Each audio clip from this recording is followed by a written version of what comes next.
শুনে নাও, জেনে নাও, আমার কাছে খুব পছন্দনীয় হতে হলে দুটি কাজ করতে হবে। এক নম্বর হলো তোমাকে সালাত আদায় করতে হবে। কি? সালাত মানে নামাজ। এক নম্বরে তোমাকে নামাজ আদায় করতে হবে, নামাজ পড়তেই হবে।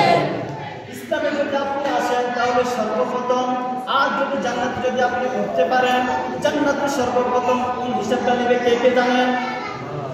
জান্নাতের সর্বপ্রথম কিয়ামতের দিন হাসরের মাঠে আপনাকে সর্বপ্রথম নামাজের হিসেবে নবী করিম সাল্লাল্লাহু আলাইহি ওয়াসাল্লাম বলেন, আউয়াল মা ইয়াহসাবু বিহিল আবদ ইয়াওমাল কিয়ামাতিস সালাত।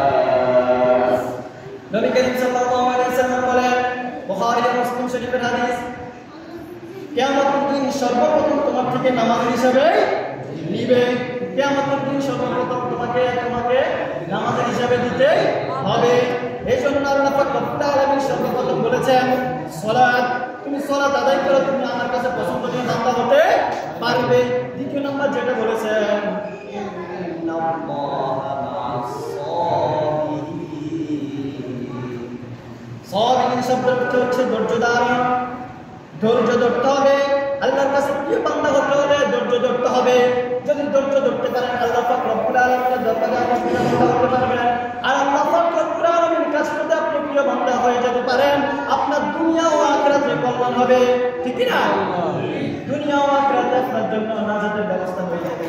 আল্লাহ পাক রব্বুল আলামিন যেন আমাদেরকে আল্লাহ পাকের পছন্দনীয় যেন বান্দা হতে পারি, সেই তৌফিক যেন আমাদেরকে দান করে, সকলে বলে আমিন। এবং বেশি বেশি আমাদের ছেলেদের সন্তানদেরকে যেন কোরআন শিক্ষা দিতে পারি, হাদিস শিক্ষা দিতে পারি, ইসলামিক জ্ঞান যেন শিক্ষা দিতে পারি।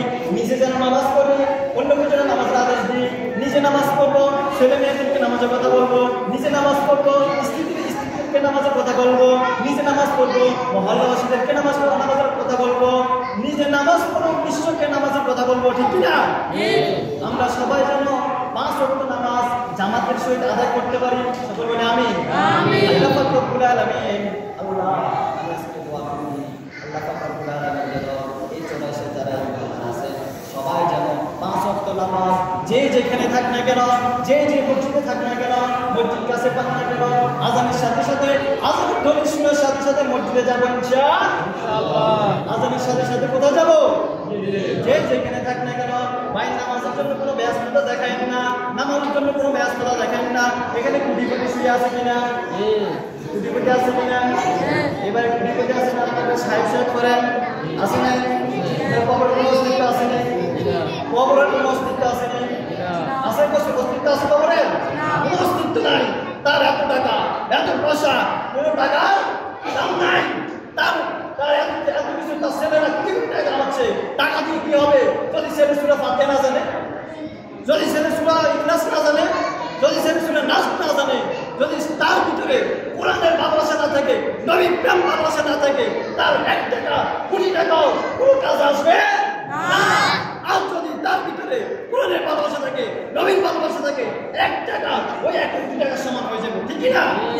আল্লাহ পাক রব্বুল আলামিন যেন আমাদেরকে সহিহ জ্ঞান, সহিহ বুঝ দান করেন, সবাইকে যেন নামাজের আহ্বান করতে পারি। আল্লাহ পাক রব্বুল আলামিন যেন আমাদের সবাইকে সে তৌফিক দান করেন। আসসালামু আলাইকুম ওয়া রাহমাতুল্লাহ।